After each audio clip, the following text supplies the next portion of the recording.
മുളക്കൽ മുഹമ്മദ് സാഹിബ്, മുസ്ലിം ലീഗിന്റെ ദേശീയ assistant secretary പ്രിയപ്പെട്ട MP Sahib, Thirunavaya panchayat vice president Musthafa, panchayat Muslim ലീഗിന്റെ അധ്യക്ഷൻ പ്രിയപ്പെട്ട VP കുഞ്ഞാലി സാഹിബ്, അതിനെല്ലാം ഉപരിയായി UDYF സംഘടിപ്പിച്ച യൂത്ത് ഇന്ത്യ റാലിയിൽ സംബന്ധിച്ച എന്റെ സഹപ്രവർത്തകരെ, ഈ വരാനിരിക്കുന്ന 26-ാം തീയതി നടക്കാനിരിക്കുന്ന പാർലമെന്റ് തെരഞ്ഞെടുപ്പ് ഇന്ത്യ എന്ന ജനാധിപത്യ രാജ്യം നിലനിൽക്കാൻ 26-ാം തീയതി നടക്കുന്ന ഈ തെരഞ്ഞെടുപ്പ് പൊന്നാനി പാർലമെന്റ് മണ്ഡലത്തിൽ നിന്നും ഐക്യജനാധിപത്യ മുന്നണിയുടെ സ്ഥാനാർത്ഥിയായി മത്സരിക്കുന്ന പ്രിയങ്കരനായ അറിയപ്പെടുന്ന പ്രഭാഷകൻ കൂടിയായിട്ടുള്ള നമുക്കെല്ലാം സുപരിചിതനായ ഡോക്ടർ അബ്ദുസ്സമദ് സമദാനി സാഹിബാണ്. അബ്ദുസ്സമദ് സമദാനി സാഹിബിന് കോണി അടയാളത്തിൽ വോട്ട് രേഖപ്പെടുത്തി വിജയിപ്പിക്കണമെന്ന് അഭ്യർത്ഥിച്ചുകൊണ്ടാണ് തിരുനാവായ പഞ്ചായത്ത് UDYF കമ്മിറ്റിയുടെ നേതൃത്വത്തിൽ ഇന്ന് തിരുനാവായ ചരിത്രമുടങ്ങിക്കിടക്കുന്ന മാമാങ്കത്തിന്റെ നാട്ടിൽ നിന്നും UDYFിന്റെ നേതൃത്വത്തിലുള്ള ഒരു യൂത്ത് ഇന്ത്യ റാലി സംഘടിപ്പിച്ചത്. ഈ റാലിയിൽ യൂത്ത് ലീഗിന്റെയും യൂത്ത് കോൺഗ്രസിന്റെയും മുസ്ലിം ലീഗിന്റെയും ഒക്കെ സഹപ്രവർത്തകന്മാർ ഒരുപാട് സംബന്ധിച്ചിട്ടുണ്ട്. എല്ലാവരെയും ഈ പരിപാടിയിലേക്ക് സ്വാഗതം ചെയ്യുകയാണ്. ഇതിൽ സംബന്ധിക്കുന്നത് നമ്മുടെ മുഖ്യപ്രഭാഷണം നടത്താനായിട്ടുള്ള KFUവിന്റെ സംസ്ഥാന ജനറൽ സെക്രട്ടറി മുബാസ് ബെർമാവിനാണ്. അദ്ദേഹം ഏതാനും നിമിഷങ്ങൾക്ക് ഇവിടെ എത്തിച്ചേരും. അദ്ദേഹത്തെ വളരെ സ്നേഹപൂർവ്വം തിരുനാവായ UDYF കമ്മിറ്റിക്ക് വേണ്ടി സ്വാഗതം ചെയ്യുകയാണ്. അതുപോലെ ഇവിടെ ഈ ചടങ്ങ് ഉദ്ഘാടനം ചെയ്യുന്നത് മുസ്ലിം ലീഗിന്റെ ദേശീയ അസിസ്റ്റന്റ് സെക്രട്ടറി കൂടിയായിട്ടുള്ള MP മുഹമ്മദ് കോയ സാഹിബാണ്. മുഹമ്മദ് കോയ സാഹിബിനെ തിരുനാവായ പഞ്ചായത്ത് UDYF കമ്മിറ്റിക്ക് വേണ്ടി സ്നേഹപൂർവ്വം സ്വാഗതം ചെയ്യുകയാണ്. അതുപോലെ പ്രിയപ്പെട്ട സുഹൃത്ത് മുസ്തഫ, അതുപോലെ തിരുനാവായ മണ്ഡലം കോൺഗ്രസ് കമ്മിറ്റിയുടെ പ്രസിഡന്റ് പ്രിയപ്പെട്ട മുളക്കൽ മുഹമ്മദ് അലി, ഇത് നിയന്ത്രിക്കുന്നത് തിരുനാവായ പഞ്ചായത്ത് UDYF കമ്മിറ്റിയുടെ ചെയർമാൻ ജനാർദ്ദനെ അടക്കമുള്ള എല്ലാവരെയും സ്വാഗതം ചെയ്തുകൊണ്ട് ഇത് നിയന്ത്രിക്കുന്നതിന് വേണ്ടി പ്രിയപ്പെട്ട ജനാർദ്ദനോട് ആവശ്യപ്പെട്ടുകൊണ്ട് ഞാൻ എന്റെ വാക്കുകൾ സംബന്ധിക്കുന്നു. ജയ് UDYF.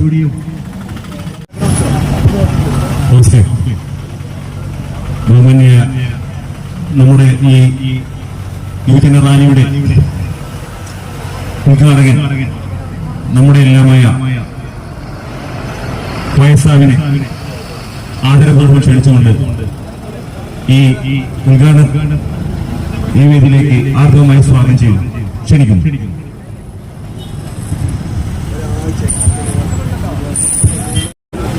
ഈ പരിപാടിയുടെ അധ്യക്ഷൻ പ്രിയപ്പെട്ട ജനാർദ്ദനൻ, സ്വാഗത ഭാഷണം നിർവഹിച്ച UDYFിന്റെ പഞ്ചായത്ത് കൺവീനർ പ്രിയങ്കരനായ ലത്തീഫ് പള്ളത്ത്,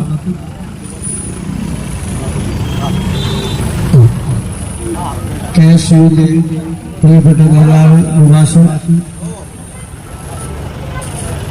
മുഹമ്മദ് അലി മുളക്കൽ, UDYFിന്റെ നേതാക്കന്മാരായ താജുദ്ദീൻ പല്ലാർ, ഷോയിബ് ആയപ്പള്ളി, മറ്റ് പ്രിയപ്പെട്ട ജനാധിപത്യ വിശ്വാസികൾ,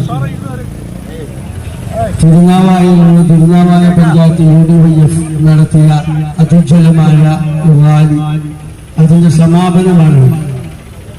ഒരു തെരഞ്ഞെടുപ്പിന്റെ മുഖത്താണ് നമ്മളൊക്കെ ഉള്ളത്. രാജ്യത്ത് ഇനി തെരഞ്ഞെടുപ്പ് വേണമോ എന്ന് തീരുമാനിക്കുന്നതിന് വേണ്ടിയുള്ള തെരഞ്ഞെടുപ്പ്. ഇന്ത്യ മുന്നണി ഈ രാജ്യത്ത് അധികാരത്തിൽ വന്നിട്ടില്ലെങ്കിൽ ഇനി ഇതുപോലൊരു തെരഞ്ഞെടുപ്പ് നടക്കില്ല എന്ന കാര്യത്തിൽ യാതൊരു സംശയമില്ല. BJPയുടെ ഈ ഇന്ത്യ രാജ്യം ഭരിക്കുന്ന NDAയുടെ BJPയുടെ ഒക്കെ തെരഞ്ഞെടുപ്പ് മാനിഫെസ്റ്റോ കണ്ടാൽ തന്നെ നമുക്കത് മനസ്സിലാകും. രാജ്യത്തെ മുച്ചൂടും മാറ്റും എന്നുള്ള യാതൊരു സങ്കോചവും ഇല്ലാതെ ഇന്ത്യ രാജ്യത്തിന്റെ ഭരണഘടനയൊക്കെ മാറ്റിയെഴുതുന്ന രീതിയിലേക്ക് കാര്യങ്ങൾ കൊണ്ടുപോകുമെന്ന് അവരുടെ പ്രകടന പത്രികയിൽ തന്നെ പച്ചയായി പറഞ്ഞ ഒരു സാഹചര്യമാണുള്ളത്. ഇവിടെ തെരഞ്ഞെടുപ്പ് നടക്കുന്നത് BJPയും ഇന്ത്യ മുന്നണിയും തമ്മിലാണ്. കാരണം രാജ്യത്തെ അതിന്റെ ഭാവി നിർണ്ണയിക്കുന്നതിന് വേണ്ടി സ്വാതന്ത്ര്യത്തിന്റെ 75 വർഷം ഒക്കെ ആഘോഷിച്ച് സുന്ദരമായിരിക്കുന്ന ഇന്ത്യ രാജ്യത്തെ ഇതേപോലെ തന്നെ നിലനിർത്തുന്നതിന് വേണ്ടി അതിനുള്ള ശ്രമങ്ങൾ നടത്തുകയാണ് രാഹുൽ ഗാന്ധിയുടെ നേതൃത്വത്തിൽ ഇന്ത്യയിൽ അങ്ങോളം ഏതെങ്കിലും 1-2 സംസ്ഥാനത്തല്ല, 2-3 സംസ്ഥാനത്തല്ല, ഇന്ത്യ രാജ്യത്തിന്റെ മുഴുവൻ സംസ്ഥാനങ്ങളിലും തെരഞ്ഞെടുപ്പ് പ്രചരണ രംഗത്ത് നിറഞ്ഞു നിൽക്കുകയാണ്. ഇന്ത്യ ചർച്ച ചെയ്യുകയാണ്, ലോകം ചർച്ച ചെയ്യുകയാണ്. ഇന്ത്യയിൽ നടക്കുന്ന വളരെ മോശമായ ഭരണ സാഹചര്യങ്ങളെ കുറിച്ച് ഒരു തെരഞ്ഞെടുപ്പിന്റെ മുന്നിൽ നിന്നുപോലും പ്രതിപക്ഷത്തെ സർക്കാരിന്റെ സംവിധാനങ്ങൾ ഉപയോഗിച്ച് ആക്രമിച്ചുകൊണ്ടിരിക്കുന്നവരെ ലോകം അവർക്കെതിരെ പറഞ്ഞുകൊണ്ടിരിക്കുകയാണ്, ലോകത്തുള്ള മുഴുവൻ രാജ്യങ്ങളും. ആ രീതിയിലേക്ക് ഇന്ത്യയുടെ അവസ്ഥ മാറുന്നത് അത് സ്ഥിരമായി ഇനിയും 5 കൊല്ലം ഇന്ത്യക്കാർ സഹിക്കണം എന്ന രീതിയിലേക്കുള്ള ബിജെപിയുടെ പ്രചരണങ്ങളെയാണ് ഇന്ത്യ മുന്നണി എതിർക്കുന്നത്. മറിച്ച് ഇവിടെ നമ്മളെ സംബന്ധിച്ചിടത്തോളം കേരള സംസ്ഥാനത്ത് കഴിഞ്ഞ കുറച്ചു കാലമായി ഭരിച്ചുകൊണ്ടിരിക്കുന്ന CPM-ന്റെ നേതൃത്വത്തിലുള്ള പിണറായി വിജയന്റെ നേതൃത്വത്തിലുള്ള സർക്കാർ, അവരാണ് ഇവിടെ നമുക്കറിയാം പൊന്നാനി പാർലമെന്റ് മണ്ഡലത്തിൽ ഒരുപാട് കുറച്ചു കാലമായിട്ട് പുതിയ പരീക്ഷണങ്ങൾ നടത്തിക്കൊണ്ടിരിക്കുകയാണ്. അത്തരത്തിലുള്ള ഒരു പരീക്ഷണമാണ് അവരുടെ സ്ഥാനാർത്ഥി നിർണയത്തിലൂടെ നമുക്കൊക്കെ ബോധ്യമായത്. വളരെ ലാഘവത്തോടുകൂടി മറ്റൊരു രാഷ്ട്രീയ പാർട്ടിയിൽ മൂപ്പളമ്മ തർക്കത്തിന്റെ പേരിൽ പുറത്തേക്ക് പോയി അവരെ സ്ഥാനാർത്ഥിയായി കൊണ്ടുവന്ന് രാജ്യത്തിന്റെ ഭാവി പാതകളെ നിർണ്ണയിക്കുന്ന ഒരു പ്രമാദമായ തെരഞ്ഞെടുപ്പിനെ കുട്ടിക്കളിയാക്കി മാറ്റിയ ഇടതുപക്ഷം ഇവിടെ എല്ലായിടത്തും അങ്ങനെ തന്നെയാകുന്നു. ആ ഒരു രീതിയിലുള്ള ആ തെരഞ്ഞെടുപ്പ് പോരാട്ടത്തെയാണ് നമ്മൾ എതിർക്കുന്നത്, ആ ഒരു രീതിയെയാണ് നമ്മൾ എതിർക്കുന്നത്. രാഹുൽ ഗാന്ധി അദ്ദേഹത്തിന്റെ വയനാട് പര്യടനത്തിലൊക്കെ അദ്ദേഹം സൂചിപ്പിക്കുകയുണ്ടായി, ഇവിടെ ആശയങ്ങൾ തമ്മിലുള്ള ഒരു പോരാട്ടമാണ് നടക്കുന്നത്. CPM-നെ സംബന്ധിച്ചിടത്തോളം അങ്ങനെ ഇന്ത്യ രാജ്യത്തിന്റെ ഭരണത്തെ കുറിച്ച് അല്ലെങ്കിൽ അതേക്കുറിച്ചുള്ള ഒരു കാഴ്ചപ്പാട് അവതരിപ്പിക്കാൻ അവർക്ക് കഴിയൂ. കാരണം 1-2 സംസ്ഥാനങ്ങളിൽ മാത്രം നാമമാത്രമായ രീതിയിൽ സ്വാധീനമുള്ള ഒരു രാഷ്ട്രീയ സംഘടനയെ സംബന്ധിച്ചിടത്തോളം ആ ഒരു രീതിയിലേക്ക് ഒരു ആശയം മുന്നോട്ട് വെക്കാൻ, രാജ്യത്തിന്റെ വികസനത്തെക്കുറിച്ച്, രാജ്യത്തിന്റെ നിലനിൽപ്പിനെ കുറിച്ചൊക്കെ എന്തെങ്കിലും പറയാൻ അവർക്ക് കഴിയൂ. ആ രീതിയിലുള്ള ഒന്നും ജനങ്ങളുടെ മുമ്പിൽ വെക്കാനില്ലാതെ രാഹുൽ ഗാന്ധിയെ തെളി പറഞ്ഞുകൊണ്ട് മുന്നോട്ട് പോകാനുള്ള ഒരു ശ്രമമാണ് നടത്തിക്കൊണ്ടിരിക്കുന്നത്. അതൊക്കെ കേരളത്തിലെ ജനങ്ങൾ തിരിച്ചറിഞ്ഞിരിക്കുന്നു എന്നുള്ള യാഥാർത്ഥ്യമാണ് നമ്മൾ മനസ്സിലാക്കേണ്ടത്. നമ്മുടെ വിലയേറിയ വോട്ടവകാശം ഇന്ത്യ രാജ്യത്തിന്റെ നിലനിൽപ്പിന് വേണ്ടിയാണ്.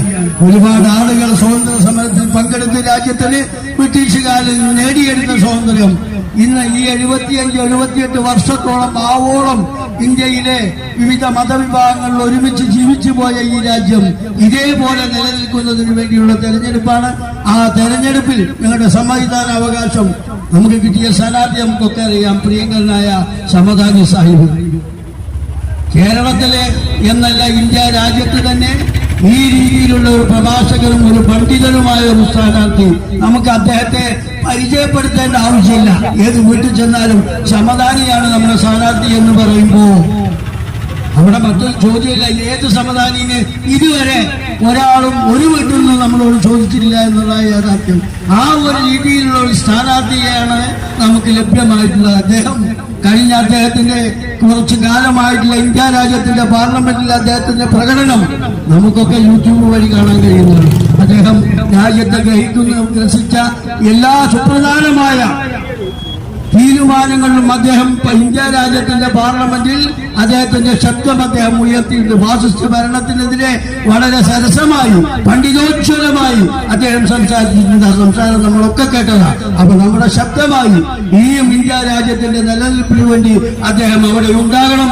അത് ഇവിടുത്തെ മുഴുവൻ ജനാധിപത്യ വിശ്വാസികളും നിങ്ങളുടെ വിലയേറിയ വോട്ടുകൾ കോണി അടയാളത്തിൽ രേഖപ്പെടുത്തി അദ്ദേഹത്തെ വിജയിപ്പിക്കണമെന്ന് മാത്രം അഭ്യർത്ഥിച്ചുകൊണ്ട് UDYF-ന്റെ നേതാക്കന്മാരെ അഭിനന്ദിച്ചുകൊണ്ട് ഈ പരിപാടിയുടെ സമാപനം നിങ്ങൾക്കൊക്കെ വേണ്ടി അത് തുടക്കം കുറിച്ച് അറിയിച്ചുകൊണ്ട് ഞാൻ അവസാനിപ്പിക്കുന്നു. നിങ്ങൾക്ക് നന്ദി. ജയ് UDF. നമ്മുടെ ഈ രാഷ്ട്രീയ വിശദീകരണത്തിന് വേണ്ടി നമ്മുടെ എല്ലാമായ മുബാസ് KSUവിന്റെ സംസ്ഥാന ജനറൽ സെക്രട്ടറിയാണ് അദ്ദേഹം. ഇന്ന് കലാല രാഷ്ട്രീയത്തിൽ സജീവ സാന്നിധ്യമാണ് അദ്ദേഹം. അദ്ദേഹത്തെ ആദരപൂർവ്വം ഞാൻ ക്ഷണിച്ചു. എനിക്ക് മുന്നേ സംസാരിച്ച ഈ ജാഥയുടെ സമാപന സമരത്തിന്റെ ഉദ്ഘാടകൻ പ്രിയപ്പെട്ട മോയാക്ക, പ്രിയങ്കരനായ ഈ ജാഥയുടെ നായകന്മാർ, യൂത്ത് കോൺഗ്രസിന്റെ ഭാരവാഹികൾ നിസാർ മണ്ഡലം പ്രസിഡന്റ്, വൈസ് പ്രസിഡന്റ് കമറുദ്ദീൻ, മുസ്ലിം യൂത്ത് ലീഗിന്റെ ഭാരവാഹികളായ ലത്തീഫ് പള്ളത്തറ, താജുദ്ദീൻ അടക്കമുള്ള യൂത്ത് കോൺഗ്രസിന്റെയും യൂത്ത് ലീഗിന്റെയും പ്രിയങ്കരരായ നേതാക്കന്മാർ, UDFന്റെയും ഐക്യജനാധിപത്യ മുന്നണിയുടെയും പ്രിയങ്കരരായ നേതാക്കന്മാരെ, എന്റെ ശബ്ദം ശ്രവിക്കുന്ന ജനാധിപത്യ മതേതര വിശ്വാസികളെ, ഉദ്ഘാടകൻ പറഞ്ഞതുപോലെ നമ്മളെല്ലാവരെയും സംബന്ധിച്ചിടത്തോളം, ഇന്ത്യയെ സംബന്ധിച്ചിടത്തോളം ഏറ്റവും പ്രധാനപ്പെട്ട ഒരു ചോദ്യത്തിന് ഉത്തരം കണ്ടെത്താനുള്ള നിർണായകമായ തെരഞ്ഞെടുപ്പാണ് ഈ പാർലമെന്റ് തെരഞ്ഞെടുപ്പ്. വികസന ചർച്ചയ്ക്കപ്പുറം ഇന്ത്യ എന്ന ആശയത്തെ നിലനിർത്തുന്നതിന് വേണ്ടിയിട്ടുള്ള ഒരു പോരാട്ടത്തിനാണ് ഇത്തവണ നമ്മൾ ഈ പാർലമെന്റ് തെരഞ്ഞെടുപ്പിൽ ഇറങ്ങിയിട്ടുള്ളത്. ഈ തെരഞ്ഞെടുപ്പിൽ ഇന്ത്യ മുന്നണി, ഐക്യജനാധിപത്യ മുന്നണി ഉയർത്തുന്ന ഏറ്റവും വലിയ രാഷ്ട്രീയ ചോദ്യം ഇന്ത്യ എന്ന ആശയം നിലനിൽക്കണമോ വേണ്ടയോ എന്ന് തീരുമാനിക്കപ്പെടുന്ന തെരഞ്ഞെടുപ്പാണിത്. ഇന്ത്യ എന്ന ലോകത്തിന് മുന്നിൽ അഭിമാനത്തോടെ പറയാൻ കഴിയുന്ന വൈവിധ്യങ്ങളുടെ, വൈജാത്യങ്ങളുടെ, ജനാധിപത്യത്തിന്റെ, മതേതരത്വത്തിന്റെ ഏറ്റവും വലിയ ഉദാത്തമായ മാതൃക ലോകത്തിന് സമ്മാനിച്ച ഒരു രാജ്യമായിരുന്നു ഇന്ത്യയെങ്കിൽ 2014 അധികാരത്തിൽ വന്ന നരേന്ദ്രമോദിയുടെ ഭരണകൂടം 10 വർഷം കൊണ്ട് ഈ രാജ്യത്തിന്റെ ആത്മാവിനെ തന്നെ ഇല്ലായ്മ ചെയ്ത കാഴ്ചയാണ് നാം ഓരോരുത്തരും കാണുന്നത്. 10 വർഷത്തെ നരേന്ദ്രമോദി ഭരണം കൊണ്ട് ഇന്ത്യ രാജ്യത്തിന്റെ മുഴുവൻ അന്തസത്തകളെയും ഈ ഗവൺമെന്റുകൾ ഇല്ലായ്മ ചെയ്തു. എന്തായിരുന്നു ഇന്ത്യ? ലോകത്തിന് മുന്നിൽ ഇന്ത്യ അഭിമാനത്തോടെ പറഞ്ഞ ഇന്ത്യയുടെ ഭരണഘടന, ഇന്ത്യൻ ജനാധിപത്യം, ഇന്ത്യൻ മതേതരത്വം, ഇന്ത്യയിലെ പൗരത്വം, നമ്മുടെ സ്വാതന്ത്ര്യം അടക്കമുള്ള ഇന്ത്യയുടെ ആത്മാവിനെ തന്നെ തച്ചു തകർത്ത് കളഞ്ഞൊരു ഭരണകൂടമാണ് രാജ്യത്ത് ഭരിച്ചത്. ലോകത്തിന് മുന്നിൽ ഇന്ത്യ അഭിമാനത്തോടെ ഇന്ത്യൻ ഭരണഘടനയെ ഉയർത്തിപ്പിടിച്ചു പറഞ്ഞിരുന്നെങ്കിൽ 2024 ഒരു പാർലമെന്റ് തെരഞ്ഞെടുപ്പ് പടിവാതിക്കൽ നിൽക്കുമ്പോൾ രാജ്യത്ത് പൗരത്വത്തിന് മതം മാനദണ്ഡമാക്കിക്കൊണ്ട് രാജ്യത്തിന്റെ ഭരണകൂടം ഇന്ത്യൻ ഭരണഘടനയുടെ അടിസ്ഥാന തത്വങ്ങളായ ആർട്ടിക്കിൾ 14 തന്നെ വെല്ലുവിളിച്ചുകൊണ്ട് പൗരത്വ ഭേദഗതി നിയമത്തിന് രാജ്യത്ത് കോപ്പുകൂട്ടുകയാണ്. ഒരു രാജ്യത്തെ പൗരനെ സംബന്ധിച്ചിടത്തോളം അവിടുത്തെ ഭരണകൂടത്തിന് രാജ്യത്തെ പൗരനോട് ചെയ്യാൻ കഴിയുന്ന ഏറ്റവും വലിയ ക്രൂരത എന്ന് പറയുന്നത് ഒരു രാജ്യത്തെ രാജ്യത്തെ ഭരണകൂടത്തിന് നൽകാൻ കഴിയുന്ന പരമാവധി ശിക്ഷ എന്ന് പറയുന്നത് അവന്റെ പൗരത്വത്തെ ചോദ്യം ചെയ്യലാണ്. അത് അവന്റെ അസ്തിത്വത്തെ തന്നെ ചോദ്യം ചെയ്യലാണ്. ആ അർത്ഥത്തിൽ നോക്കുമ്പോൾ നരേന്ദ്രദാസ് മോദിയുടെ ഭരണകൂടം രാജ്യത്തെ മുസ്ലിം സമുദായത്തോട് ചെയ്തിരിക്കുന്നത് ഒരു ഭരണകൂടത്തിന് ചെയ്യാൻ കഴിയുന്നതിന്റെ ഏറ്റവും വലിയ ക്രൂരതയാണ്. പാകിസ്ഥാൻ, ബംഗ്ലാദേശ്, അഫ്ഗാനിസ്ഥാൻ 3 രാജ്യങ്ങളിലുള്ള 6 മതവിഭാഗത്തിൽപ്പെട്ട ആളുകൾക്ക് ഇന്ത്യ മഹാരാജ്യത്ത് പൗരത്വം നൽകുമ്പോൾ മുസ്ലിം സമുദായത്തിൽപ്പെട്ട ആളുകളെ മാത്രം എന്തുകൊണ്ട് മാറ്റി നിർത്തുന്നു എന്ന ചോദ്യത്തിന് ഉത്തരം രാജ്യത്ത് മതത്തിന്റെ പേരിൽ പൗരത്വം വേർതിരിക്കപ്പെടുന്നു.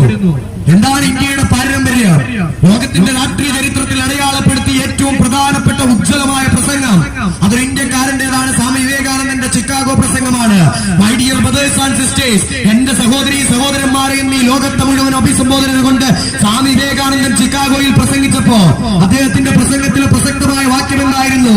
ഇന്ത്യ എന്ന രാജ്യം, ഞാൻ കടന്നു വരുന്ന ഇന്ത്യ മഹാരാജ്യം, ലോകത്ത് കഷ്ടത അനുഭവിക്കുന്ന, അവശത അനുഭവിക്കുന്ന, സമൂഹത്തിൽ നിന്ന് പുറന്തള്ളപ്പെടുന്ന സകല മനുഷ്യർക്കും അഭയം നൽകിയ നാടാണെന്ന് ഇന്ത്യ എന്ന് സ്വാമി വിവേകാനന്ദൻ ചിക്കാഗോയിൽ അഭിമാനപൂർവ്വം പറഞ്ഞെങ്കിൽ 10 വർഷത്തെ നരേന്ദ്രമോദി ഭരണം പൂർത്തിയാകുമ്പോൾ മതത്തിന്റെ പേരിൽ മനുഷ്യനെ വേർതിരിക്കുന്ന, കഴിക്കുന്ന ഭക്ഷണത്തിന്റെ പേരിൽ, ദേശത്തിന്റെ പേരിൽ, ഭാഷയുടെ പേരിൽ, വർഗത്തിന്റെ പേരിൽ മനുഷ്യനെ കൊന്നൊടുക്കുന്ന നാടായി ഇന്ത്യ മാറുകയാണ്. അഭിപ്രായം പറഞ്ഞതിന്റെ പേരിൽ, രാഷ്ട്രീയ സ്വാതന്ത്ര്യം ഉപയോഗിച്ചതിന്റെ പേരിൽ മനുഷ്യൻ മരിച്ചു വീഴുന്ന നാടായി ഇന്ത്യ മാറി. എന്തിനു വേണ്ടിയാണ് ഗൗരി ലങ്കേഷ് മരിച്ചത്?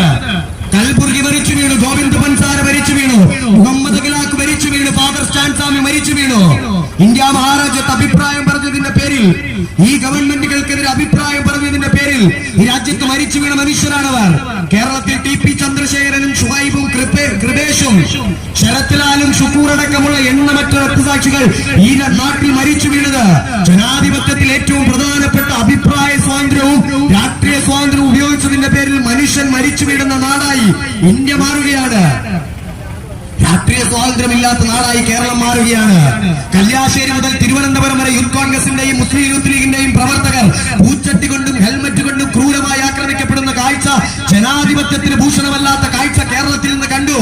എന്താണ് കേരളത്തിന്റെ മുഖ്യമന്ത്രി പറഞ്ഞത്? അത് ജീവൻ രക്ഷാ പ്രവർത്തനമാണെന്ന്. അത്തരത്തിൽ നമ്മുടെ എല്ലാ തരത്തിലുള്ള സ്വാതന്ത്ര്യവും നഷ്ടപ്പെടുന്നു. അഭിപ്രായ സ്വാതന്ത്ര്യം നഷ്ടപ്പെടുന്നു. നമ്മുടെ ആരാധനാ സ്വാതന്ത്ര്യം നഷ്ടപ്പെടുന്നു. ഈ തവണത്തെ തെരഞ്ഞെടുപ്പ് പ്രകടന പത്രികയിലും ഏക സിവിൽ കോഡ് രാജ്യത്ത് നടപ്പിലാക്കുമെന്ന് BJP പറയുമ്പോ അത് നമ്മുടെ ആരാധനകൾക്ക് മേലുള്ള സ്വാതന്ത്ര്യത്തിന് മേലുള്ള കടന്നുകയറ്റമാണ്. ക്രൈസ്തവ വിഭാഗത്തെ സംബന്ധിച്ചിടത്തോളം മണിപ്പൂരിൽ ഗവൺമെന്റ് സ്പോൺസേഡ് കലാപത്തിന് നരേന്ദ്രമോദിയുടെ ഗവൺമെന്റ് നേതൃത്വം കൊടുത്തു. ഇന്ത്യയിൽ ക്രൈസ്തവ ദേവാലയങ്ങൾ, ക്രൈസ്തവരുടെ ആരാധനാ കേന്ദ്രങ്ങൾ, ക്രൈസ്തവരുടെ പ്രാർത്ഥനാ കൂട്ടായ്മകൾ ആക്രമിക്കപ്പെടുന്നു. 2014 മുതൽ 2022 വരെ ഇന്ത്യയിൽ ആക്രമിക്കപ്പെട്ട ക്രൈസ്തവ ദേവാലയങ്ങളുടെ എണ്ണം 2200 രാജ്യത്ത് BJPയുടെ ഒന്നാമത്തെ ശത്രു മുസ്ലിങ്ങളാണെങ്കിൽ രണ്ടാമത്തെ ശത്രു ക്രൈസ്തവരാണ്. മൂന്നാമത്തെ ശത്രു രാജ്യത്തെ ദളിത് ന്യൂനപക്ഷങ്ങളാണ്. അങ്ങനെ അഭിപ്രായം പറഞ്ഞതിന്റെ പേരിൽ ആരാധനാ സ്വാതന്ത്ര്യം നഷ്ടപ്പെടുന്ന നാടായി മാറുന്നു. ഹൈന്ദവരെ സംബന്ധിച്ചിടത്തോളം രാജ്യത്ത് കേരളത്തിൽ ഹൈന്ദവരുടെ ഏറ്റവും വലിയ ആരാധനാ കേന്ദ്രമായ ശബരിമലയെ പോലും തകർക്കുന്ന നടപടികളുമായിട്ടാണ് ഒന്നാം പിണറായി വിജയന്റെ ഗവൺമെന്റ് മുന്നോട്ട് പോയത്. ഈ മണ്ഡല കാലഘട്ടത്തിൽ പോലും 1,20,000 ഹൈന്ദവ വിശ്വാസികൾ ആരാധന നടത്തുന്ന ശബരിമലയിൽ ഈ ഗവൺമെന്റ് ആകെ ഡ്യൂട്ടിക്കിട്ട പോലീസിന്റെ എണ്ണം 600. അതേ ദിവസം എറണാകുളം ജില്ലയിൽ നവകേരള സദസ് നടന്നപ്പോ ജനങ്ങൾക്ക് വേണ്ടാത്ത, ജനങ്ങളുമായി ബന്ധമില്ലാത്ത മുഖ്യമന്ത്രിക്കും മന്ത്രിമാർക്കും 2200 പോലീസിന് അകമ്പടി കൊടുക്കുമ്പോ പ്രിയപ്പെട്ടവരെ നമ്മുടെ ആരാധനാ സ്വാതന്ത്ര്യം നഷ്ടപ്പെട്ടു, നമ്മുടെ അഭിപ്രായ സ്വാതന്ത്ര്യം നഷ്ടപ്പെട്ടു, നമ്മുടെ രാഷ്ട്രീയ സ്വാതന്ത്ര്യം നഷ്ടപ്പെട്ടു. ഓരോ ആഗസ്റ്റ് 15-നും നമ്മൾ ഇന്ത്യൻ ദേശീയ പതാക ഉയർത്തി നാം സ്വതന്ത്രരാണെന്ന് വിചാരിക്കുമ്പോൾ കാലഘട്ടം മാറിപ്പോയി. നാം പ്രതികരിക്കേണ്ട, പ്രതിഷേധിക്കേണ്ട നിർണായക ഘട്ടം വന്നിരിക്കുന്നു. ഈ ഗവൺമെന്റുകൾ മതത്തിന്റെ പേരിൽ മനുഷ്യനെ കൊന്നെടുക്കുമ്പോൾ ഞാനും നിങ്ങളും കഴിഞ്ഞ കാലങ്ങളിൽ ഈ ഗവൺമെന്റുകൾക്ക് നൽകിയ നിരുപാധിക പിന്തുണയാണ് ഈ ഗവൺമെന്റുകൾക്ക് ഇത് ചെയ്യാൻ തയ്യാറാകുന്നത്. അതുകൊണ്ട് നമ്മുടെ മൗനത്തിലാണ് ഈ ഫാസിസ്റ്റ് സർക്കാരുകൾ ഇന്ത്യ മഹാരാജ്യത്ത് ഭരിക്കുന്നത്. ഈ പാർലമെന്റ് തെരഞ്ഞെടുപ്പിനെ സംബന്ധിച്ചിടത്തോളം സമദാനി ജയിക്കുമെന്ന കാര്യത്തിൽ എനിക്കും നിങ്ങൾക്കും തർക്കമില്ല. പക്ഷേ സമദാനിക്ക് നമ്മൾ കൊടുക്കുന്ന ഓരോ വോട്ടിന്റെ ഭൂരിപക്ഷവും അത് കേവലം ഭൂരിപക്ഷത്തിലെ അക്കങ്ങളല്ല. മതത്തിന്റെ പേരിൽ മനുഷ്യനെ വേർതിരിക്കുന്ന, മനുഷ്യനെ കൊന്നൊടുക്കുന്ന വർഗീയ ഫാസിസ്റ്റ് ശക്തികളോടും വർഗവാസി ശക്തികളോടും ഈ തിരുനാവായി വിളിച്ചു പറയുന്ന ഒരു രാഷ്ട്രീയ സന്ദേശമുണ്ട്. മനുഷ്യനെ മതത്തിന്റെ പേരിൽ കൊല്ലുന്ന രാഷ്ട്രീയത്തോട് കടക്ക് പുറത്തുനിന്നുള്ള നമ്മുടെ നിലപാടായിരിക്കണം. MP അബ്ദുൽ സമദ് സമദാനിക്ക് നമ്മൾ കൊടുക്കുന്ന ഭൂരിപക്ഷത്തില് ഓരോ അക്കവും അത് ഈ നാടിന്റെ നിലപാടാണ്, അത് ഈ നാടിന്റെ സ്നേഹമാണ്, അത് ഈ നാടിന്റെ മതേതര ബോധ്യമാണ്, അത് ഈ നാടിന്റെ ജനാധിപത്യ ബോധ്യമാണ്. ചിഹ്നം സംരക്ഷിക്കുവാനല്ല. ഉദ്ഘാടകൻ പറഞ്ഞതുപോലെ ഈ മണ്ഡലം ഒരു പരീക്ഷണ മണ്ഡലമല്ല, ചരിത്രമുറങ്ങുന്ന മണ്ഡലമാണ്. ഇന്ത്യൻ സ്വാതന്ത്ര്യ സമരത്തിൽ വിരിമാറ് കാട്ടിയ നമ്മുടെ പിതാമഹന്മാരുടെ നാടാണിത്. ഇത് CPM പാർട്ടിയുടെ ചിഹ്നം സംരക്ഷിക്കുവാനോ അവർക്ക് രാഷ്ട്രീയ ലാഭത്തിനു വേണ്ടി രാഷ്ട്രീയ പരീക്ഷണം നടത്താനുള്ള മണ്ഡലമല്ല. അതുകൊണ്ട് നമ്മൾ ഈ പോരാട്ടത്തെ കുറെ കൂടി ഗൗരവതരമായി കാണണം. ചരിത്രത്തിൽ ഇത്രമേൽ ജനങ്ങളെ ദ്രോഹിച്ച ഗവൺമെന്റുകൾ ഉണ്ടായിട്ടില്ല. 10 വർഷത്തെ നരേന്ദ്രമോദി ഭരണം. ഈ തെരഞ്ഞെടുപ്പിൽ അവർ പറയുന്നത് മോഡി ഗ്യാരണ്ടിയെ കുറിച്ചാണ്. BJPക്കാരോട് നമ്മുടെ വീട്ടിലേക്ക് വരുന്നവരോട് നമ്മൾ ചോദിക്കുന്നത് എന്ത് മോഡി ഗ്യാരണ്ടിയാണ്? 2014 അധികാരത്തിൽ വന്നപ്പോ പറഞ്ഞു 50 രൂപക്ക് പെട്രോൾ നൽകുമെന്ന്. 10 വർഷം ഭരിച്ചു. 107 രൂപ, 2 അക്കമായിരുന്ന പെട്രോളിന് 3 അക്കത്തിലേക്ക് എത്തിച്ചത് BJPയുടെ ഗവൺമെന്റാണ്. ഇവിടെ പോയി മോഡിയുടെ ഗ്യാരണ്ടി? 400 രൂപയായിരുന്ന ഗ്യാസ് സിലിണ്ടറിന് 1200 രൂപയിലേക്ക് എത്തിച്ചത് നരേന്ദ്രമോദിയുടെ ഗവൺമെന്റാണ്. ഇവിടെ പോയി മോഡിയുടെ ഗ്യാരണ്ടി? ഒരു രാജ്യത്ത് ഒരു വർഷം 2 കോടി തൊഴിലവസരങ്ങൾ സൃഷ്ടിക്കുമെന്ന് മോഡി പറഞ്ഞു. 10 വർഷം പൂർത്തിയാക്കി. എവിടെ പോയി മോഡിയുടെ ഗ്യാരണ്ടി? ചരിത്രത്തിൽ ഏറ്റവും വലിയ തൊഴിലായ്മയിലൂടെ രാജ്യം മുന്നോട്ട് പോകുന്നത്. സ്ത്രീ സുരക്ഷയെ കുറിച്ച് പറഞ്ഞു. അത്രത്തിലും ഡൽഹിയിലും ഇന്ത്യയിലെ ഗ്രാമഗ്രാമാന്തരങ്ങളിൽ സ്ത്രീകൾക്ക് ആക്രമിക്കപ്പെടുന്നു. മണിപ്പൂരിൽ സ്ത്രീകൾ നഗ്നരായി നടത്തപ്പെടുന്നു. എവിടെ പോയി സ്ത്രീകൾക്ക് വേണ്ടിയുള്ള സംരക്ഷണം? അപ്പൊ 10 വർഷം നരേന്ദ്രമോദി ഭരിച്ചിട്ട് ഒരു മോഡി ഗ്യാരണ്ടി പോലും ഈ രാജ്യത്ത് നടപ്പിലാക്കാൻ കഴിഞ്ഞില്ല. പിന്നെ എന്തു ഗ്യാരണ്ടിയെ കുറിച്ചാണ് BJP പറയുന്നത്? 10 വർഷത്തെ പിണറായി വിജയന്റെ ഭരണം സമസ്ത മേഖലയിലും ജനങ്ങളെ ദ്രോഹിച്ച ഭരണം. വൈദ്യുത ചാർജ് വർദ്ധിപ്പിച്ചു, ബസ് ചാർജ് വർദ്ധിപ്പിച്ചു, കെട്ടിട നികുതി കൂട്ടി, ഭൂമിയുടെ ഫെയർ വാല്യൂ വർദ്ധിപ്പിച്ചു, വാഹന രജിസ്ട്രേഷൻ ഫീസ് കൂട്ടി, ആരോഗ്യ ഇൻഷുറൻസുകൾ മുടങ്ങി, സർക്കാർ ആശുപത്രികളിൽ മരുന്നില്ല, 8 മാസം പെൻഷൻ മുടങ്ങി, ചരിത്രത്തിൽ ആദ്യമായി സർക്കാർ ജീവനക്കാരുടെ ശമ്പളം മുടങ്ങി, വിദ്യാർത്ഥികളുടെ സ്കോളർഷിപ്പ് മുടങ്ങി. അങ്ങനെ സമസ്ത മേഖലയിലും നാടിന് ഇത്രമേൽ ദുരിതത്തിലായിട്ടൊരു ഗവൺമെന്റാണ് പിണറായി വിജയന്റെ ഗവൺമെന്റ്. 2 രൂപ സെസ് വർദ്ധിപ്പിച്ചു പെട്രോളിന്റെ പിണറായി വിജയന്റെ ഗവൺമെന്റ് നമ്മൾ മറന്നു പോകരുത്. 105 പെട്രോൾ വില 107 എത്തിയത്. പിണറായി വിജയൻ പെട്രോളിന് സെസ് വർദ്ധിപ്പിച്ചതാണ്. സഖാക്കന്മാർ മുഴുവനും അങ്ങാടിയിൽ പറഞ്ഞു, ഞങ്ങൾ 2 രൂപ സെസ് വർദ്ധിപ്പിച്ചെങ്കിൽ നാട്ടിൽ പെൻഷൻ കൊടുക്കാനാണെന്ന്. ആ 2 രൂപ കൂടി നാണവും മാനവും ഇല്ലാതെ വാങ്ങി കീശയിലിട്ടിട്ടാണ് ഈ നാട്ടിൽ 8 മാസം പെൻഷൻ മുടക്കിയത്. ഇത് തന്നെയാണ് ചേട്ടനും പറയുന്നത്. പിണറായി 2 രൂപ കൂട്ടിയപ്പോ പറഞ്ഞു പെൻഷൻ കൊടുക്കാനാണെന്ന്. നരേന്ദ്രമോദി പറഞ്ഞത് എന്താണ്? കക്കൂസ് പണിയാനാണെന്ന്. ഈ 2 ഗവൺമെന്റുകളും ചേട്ടൻ ബാബ അനിയൻ ബാവ ഗവൺമെന്റുകളാണ്. ഇവിടെ മാപ്പിള സഖാക്കന്മാർ പറയുന്നുണ്ട് പിണറായി വിജയൻ ഫാസിസ്റ്റ് വിരുദ്ധതയുടെ ആഗോള അപ്പോസ്തലാണെന്ന് പറയുന്നുണ്ട്. മൈക്ക് കിട്ടുമ്പോൾ വലിയ പ്രസംഗം നടത്തുന്നുണ്ട് പിണറായി വിജയൻ. ചില ആളുകൾ അങ്ങനെയാണ്, അങ്ങാടിയിൽ വന്ന അവർ വലിയ കേമന്മാരാണ്, എല്ലാവരെയും വെല്ലുവിളിക്കും. പക്ഷെ ഇവർ വീട്ടിൽ ചെന്ന് അവർക്ക് ഭാര്യയെ പേടിയായിരിക്കും. അങ്ങാടിയിൽ കേമന്മാരെ ആളുകൾ വീട്ടിൽ ചെന്ന ഭാര്യയെ പേടിയായിരിക്കും. അതേ ജാതി ഒരു മനുഷ്യനാണ് പിണറായി വിജയൻ. വാർത്തക്കാരെ കാണുമ്പോൾ പറയും, ഞാൻ വടിവാളിനിടയിലൂടെ നടന്നു, കത്തിക്കിടയിലൂടെ നടന്നു, RSS ഞാൻ അങ്ങനെയാക്കും ഇങ്ങനെയാക്കും. പക്ഷെ മൈക്ക് ഓഫ് ചെയ്ത് കഴിഞ്ഞാൽ അപ്പൊ തീർന്നു പിണറായി വിജയന്റെ BJP വിരുദ്ധത. എന്താ ഉദാഹരണം? ഇപ്പോഴും ഈ അങ്ങാടിയിലുള്ള ആർക്കെങ്കിലും പിണറായി വിജയൻ സെക്കുലറിസ്റ്റ് ആണ് എന്ന ചിന്തയുണ്ടെങ്കിൽ നിങ്ങൾ പറയേണ്ട ചില മറുപടികളുണ്ട്. 37 തവണ ലാവ്ലിൻ കേസ്, പിണറായി വിജയന്റെ ലാവ്ലിൻ കേസ് കേരളത്തിൽ നരേന്ദ്രമോദിയുടെ EDയും CBIയും മാറ്റിവെച്ചു. പ്രതിപക്ഷ നിലയിൽ അരവിന്ദ് കെജ്രിവാൾ അടക്കം, മമത അടക്കം, സ്റ്റാലിൻ അടക്കമുള്ള മുഴുവൻ പ്രതിപക്ഷ മുഖ്യമന്ത്രിമാരെയും രാജ്യത്തെ കാരാഗ്രഹത്തിലേക്ക് അടക്കാൻ വെമ്പൽ കൊള്ളുന്ന നരേന്ദ്രമോദിയുടെ ഗവൺമെന്റ്, നരേന്ദ്രമോദിയുടെ CBI പിണറായി വിജയനെ 37 തവണ ലാവ്ലിൻ കേസ് മാറ്റിവെച്ച് ഒന്നും നുള്ളി നോവിക്കാൻ പോലും തയ്യാറാകുന്നില്ലെങ്കിൽ അതാണ് ഇവിടുത്തെ ഏറ്റവും വലിയ അഡ്ജസ്റ്റ്മെന്റ് രാഷ്ട്രീയം. അതിന് പ്രത്യേക കാരണം എന്താണ്? കൊടകര കുഴൽപ്പണ കേസ്, സുരേന്ദ്രന്റെ കൊടകര കുഴൽപ്പണ കേസ് എവിടെ പോയി? കൃത്യമായി മൊഴിയുണ്ടായിട്ടും കൊടകര കുഴൽപ്പണ കേസ് BJPയുടെ സംസ്ഥാന പ്രസിഡന്റിന് പുറത്തിറങ്ങി നടക്കാൻ അവസരം കൊടുത്തത് ഈ രാഷ്ട്രീയ അന്തർധാരയുടെ ഫലമാണ്. പ്രിയപ്പെട്ടവരെ, കാസർഗോഡ് റിയാസ് മൗലവിയുടെ വധം അത് 2ാമത്തെ ഉദാഹരണമാണ്. റിയാസ് മൗലവി എന്ന് പറയുന്ന ഒരു മദ്രസാധ്യാപകനെ രാത്രിക്ക് രാത്രി ഒരു പള്ളിയുടെ അങ്കണത്തിൽ കയറി വെട്ടി നുറുക്കി കൊന്നു RSSന്റെ കാബാലികർ. എന്റെ റിയാസ് മൗലവിക്ക് നീതി ലഭിക്കാത്തത്? ആ കേസിൽ അഭിഭാഷകൻ പറഞ്ഞ എന്താണ്? UAP അടക്കമുള്ള ഗുരുതര വകുപ്പുകൾ ചുമത്തിയില്ല. അപ്പൊ പിണറായി പറഞ്ഞു UAP കരിനിയമമാണ്, UAP ചുമത്താൻ സാധ്യമല്ല. ഒരു UAP ചുമത്താത്ത ആളുകളാണോ? 2 ലഘുലേഖ കയ്യിൽ വച്ചതിന്റെ പേരിൽ അലനും ഷുഹൈബ് എന്ന് പറയുന്ന 2 ചെറുപ്പക്കാരെ മാസങ്ങളോളം കേരളത്തിന്റെ കാരാഗ്രഹത്തിൽ UAP ചുമത്തി കരുതൽ തടങ്കലിൽ വച്ച പിണറായി വിജയനാണ് റിയാസ് മൗലവി വധത്തിൽ കൃത്യമായി UAP ചുമത്താത്തത്. രാഷ്ട്രീയ അന്തർധാരയാണ്, രാഷ്ട്രീയ നാടകമാണ്. പ്രിയപ്പെട്ടവരെ, നിങ്ങൾ ആരെങ്കിലും വിചാരിക്കുന്നുണ്ടോ പിണറായി വിജയൻ കേരളത്തിൽ ഭരിക്കുമ്പോൾ ഇവിടുത്തെ മുസ്ലിം ന്യൂനപക്ഷങ്ങൾക്കും ദളിത് ന്യൂനപക്ഷങ്ങൾക്കും നീതി ലഭിക്കുമെന്ന്? തെറ്റായ ധാരണയാണ്. എത്രയോ ഉദാഹരണം നിങ്ങൾക്ക് മുന്നിലുണ്ട്. വാളയാർ 2 പിഞ്ച് പെൺകുട്ടികൾ, നക്ഷത്ര കണ്ണുള്ള 2 മാലാക കുട്ടികൾ വാളയാറിൽ ഒരു കുടുംബത്തിലെ 2 കുട്ടികൾ മരിച്ചു വീണു. ഈ പോലീസ് കൃത്യമായി കേസ് അന്വേഷിക്കാതെ, FIR ഇടാതെ, കൃത്യമായി ക്രിമിനൽ പ്രൊസീജിയറുകൾ നടത്താതെ CPMന്റെ കാബാലികരെ സംരക്ഷിക്കുന്നതിന് വേണ്ടി വാളയാർ കേസ് അട്ടിമറിച്ചു. ഒരു അമ്മ തന്റെ 2 പെൺകുട്ടികൾക്ക് നീതി വേണമെന്ന് പറഞ്ഞ് തലമുണ്ടനം ചെയ്ത് ധർമ്മടത്ത് മുഖ്യമന്ത്രിക്കെതിരെ പോയി മത്സരിക്കുന്ന നാണം കെട്ട കാഴ്ച ജനാധിപത്യ കേരളത്തിൽ കണ്ടു. വാളയാർ കേസ് അട്ടിമറിച്ചു. വണ്ടിപ്പെരിയാറിൽ 6 വയസ്സ് പ്രായമുള്ള ഒരു പിഞ്ചു പെൺകുട്ടിയെ ഒരു കുടുംബം ആറ്റുനോറ്റ് വർഷങ്ങളോളം കാത്തിരുന്ന ഒരു കുടുംബത്തിലെ കുട്ടിയെ CPMകാരൻ പീഡിപ്പിച്ച് കൊന്നു. വണ്ടിപ്പെരിയാറിലെ കേസിൽ നമ്മൾ വലിയ പ്രതിഷേധം നടത്തി, പോലീസ് അറസ്റ്റ് ചെയ്തു. പക്ഷേ അറസ്റ്റ് നാടകത്തിനൊടുവിൽ FIRൽ കൃത്യമായ പഴുതുകളിട്ട് വണ്ടിപ്പെരിയാർ അങ്ങാടിയിലൂടെ ഇന്ന് ആ സഖാവ് നിരുപാധികം നടക്കുകയാണ്. വയനാട് പൂക്കോട് വെറ്റിനറി സർവകലാശാലയിൽ സിദ്ധാർത്ഥ എന്ന് പറയുന്ന ചെറുപ്പക്കാരന് തിരുവനന്തപുരത്തു നിന്നൊരു കുടുംബത്തിന്റെ പ്രതീക്ഷയുമായി കടന്നുപോയ പ്രിയപ്പെട്ട ഒരു വിദ്യാർത്ഥിയെ 3 ദിവസം ബെൽറ്റ് പൊട്ടുന്നത് വരെ ക്രൂരമായി ആക്രമിച്ച് മർദ്ദിച്ച് കൊലപ്പെടുത്തി സിദ്ധാർത്ഥിന്റെ അച്ഛൻ കേരളത്തിന്റെ പൊതുമനസാക്ഷിയോട് പറഞ്ഞു. കരഞ്ഞു പോകും ആ മനുഷ്യന്റെ വാക്കുകൾ കേട്ടാൽ.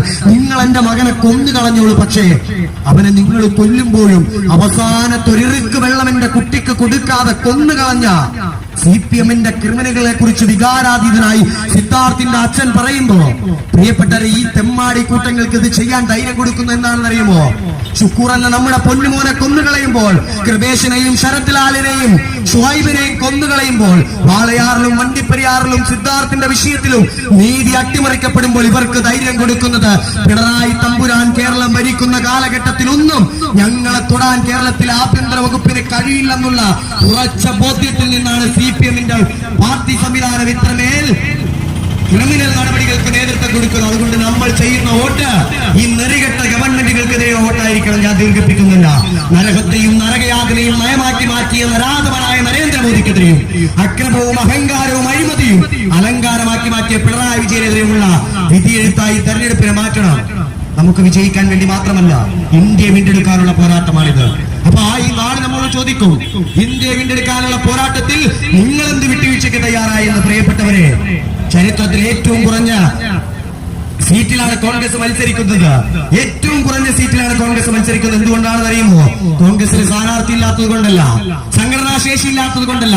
ഇത് ഇന്ത്യയെ വീണ്ടെടുക്കാനുള്ള പോരാട്ടമാണെന്ന് ഉറച്ച ബോധ്യത്തിന്റെ അടിസ്ഥാനത്തിലാണ് നമ്മൾ എന്ത് വിട്ടുവീഴ്ചയ്ക്കും തയ്യാറായി ഡൽഹിയിൽ ആം ആദ്മി പാർട്ടിയുമായി കൈകോർക്കുന്നത്, മഹാരാഷ്ട്രയിൽ ശിവസേനയുമായി കൈകോർക്കുന്നത്, സ്റ്റാലിനും മമതയടക്കം പ്രതിപക്ഷ നിരയിലെ മുഴുവൻ ആളുകളോടും നിരുപാധിക പിന്തുണ കൊടുത്ത് കോൺഗ്രസ് ഏറ്റവും കുറഞ്ഞ സീറ്റിൽ മത്സരിക്കുന്നത് ഇത് ഇന്ത്യ വീണ്ടെടുക്കാനുള്ള പോരാട്ടമായതുകൊണ്ടാണ്. കന്യാകുമാരി മുതൽ കാശ്മീർ വരെ ഭാരത് ജോഡോ യാത്രയുമായി രാഹുൽ ഗാന്ധി നടന്നു. ആ യാത്രയിൽ ഒരിടത്ത് പോലും ആ മനുഷ്യൻ പറഞ്ഞില്ല എനിക്കൊരിക്കൽ കൂടി ഇന്ത്യയുടെ പ്രധാനമന്ത്രിയാവണമെന്ന് പറഞ്ഞില്ല. എന്റെ ഇന്ത്യയെ പ്രധാനമന്ത്രിയാക്കണമെന്ന് രാഹുൽ ഗാന്ധി പറഞ്ഞില്ല. കോൺഗ്രസിന് ഒരിക്കൽ കൂടി അധികാരത്തിന്റെ സോപാനങ്ങളിലേക്ക് നിങ്ങൾ കൊണ്ടുവരണമെന്ന് ഭാരത് ജോഡോ യാത്രയിൽ രാഹുൽ ഗാന്ധി പറഞ്ഞില്ല. ആ മനുഷ്യൻ ഇന്ത്യ മുഴുവൻ എന്നാണ് പറഞ്ഞത്. നഫ്രത് കി ബസാർ മേ മുഹബ്ബത് കി ദുകാൻ, വെറുപ്പിന്റെ കമ്പോളത്തിൽ സ്നേഹത്തിന്റെ കടതുറക്കലാണ് എന്റെ രാഷ്ട്രീയം. അത് തന്നെയാണ് ഒന്നാമതായും രണ്ടാമതായും മൂന്നാമതായും ഐക്യ ജനാധിപത്യ മുന്നണി രാഷ്ട്രീയം. ചിഹ്നം സംരക്ഷിക്കുന്നതിനപ്പുറം, ആരെങ്കിലും വെല്ലുവിളിക്കുന്നതിനപ്പുറം ഞങ്ങളുടെ രാഷ്ട്രീയം ഇന്ത്യ വീണ്ടെടുക്കാനാണ്. ആ രാഷ്ട്രീയത്തിന് വേണ്ടി പോരാടുന്നതാണ് പ്രിയപ്പെട്ട സമുദായ സാഹിബ്. ഞാൻ അവസാനിപ്പിക്കുകയാണ്. ഈ സമൂഹത്തിൽ ചില ആളുകൾക്ക് ചില ഉത്തരവാദിത്തങ്ങളുണ്ട്. ഈ സമൂഹത്തിൽ ചില ആളുകൾ ഖുർആനിൽ പറഞ്ഞു, ഭൂമിയെ നിലനിർത്തുന്നതിന് വേണ്ടി പർവ്വതങ്ങളെ ആണിക്കല്ലുകളാക്കി എന്ന് പറഞ്ഞു ഖുർആനിൽ അങ്ങനെ പറഞ്ഞിട്ടുണ്ടെങ്കിൽ ഈ മതേതര കേരളത്തിലെ ചേർത്തുന്ന ചില ആണിക്കല്ലുകളുണ്ട്. ഈ മതേതര കേരളത്തിൽ കാറ്റും കോളും വന്നുഴയുമ്പോൾ മതേതര കേരളത്തെ നിലനിർത്തുന്നതിന്റെ ഒന്നാമത്തെ ആണിക്കല്ല് പാലക്കാട് കൊടപ്പനക്കൽ തറവാടാണെങ്കിൽ, മതേതര കേരളത്തിൽ മാനവിക സ്നേഹത്തിന്റെ മനുഷ്യത്വത്തിന്റെ നിലക്കാത്ത സ്നേഹഭാഷണങ്ങളുമായി ഈ നാടിന്റെ മതമൈത്രിക്ക് വേണ്ടി നിലക്കാതെ ശബ്ദിച്ചുകൊണ്ടിരിക്കുന്ന MP അബ്ദുൽ സമദ് സാനി സാഹിബ് ഇന്ത്യൻ പാർലമെന്റിലേക്ക് പോണം. അതിനു വേണ്ടിയാണെന്ന് അറിയുമോ? വരുന്ന ആഗസ്റ്റ് 15 ചെങ്കോട്ടയിൽ ഓരോ ഭാരതീയന്റെയും ആത്മാഭിമാനത്തിന്റെ അടയാളമായി മാറിയ ഇന്ത്യൻ ദേശീയ പതാക രാഹുൽ ഗാന്ധി ഉയർത്തുമ്പോൾ ആ മനുഷ്യന്റെ വലതുഭാഗത്ത് ചരിത്ര ഭൂരിപക്ഷത്തിൽ ഇവിടെ നിന്ന് വിജയിച്ചുകൊണ്ട് MP അബ്ദുൽ സമദ് സദാനി ഉണ്ടാകണമെന്ന നിശ്ചയദാർഢ്യം നാം ഈ നാട്ടിൽ ഈ സമയത്തിൽ എടുത്തുകൊണ്ട് ഈ പാർലമെന്റ് മണ്ഡലത്തിൽ നിന്ന് മത്സരിക്കുന്ന ഐക്യ ജനാധിപത്യയുടെ പ്രിയങ്കരനായ സ്ഥാനാർത്ഥി അബ്ദുൽ സമദ് സമദാനിയെ കോണി ചിഹ്നത്തിൽ നിങ്ങളുടെ വിലയേറിയ വോട്ടുകൾ നൽകി വിജയിപ്പിക്കണമെന്ന് മാത്രം പറഞ്ഞുകൊണ്ട് ഈ പ്രതിസന്ധിയുടെ കാലത്തിന് ശേഷം പ്രത്യാശയുടെ ഒരു കാലം വരാനുണ്ട്. ഇവരുണ്ടാക്കിയെടുത്ത മുഴുവൻ അധികാരത്തിന്റെ സിംഹാസനങ്ങളും തകർന്നു വീഴുക തന്നെ ചെയ്യും.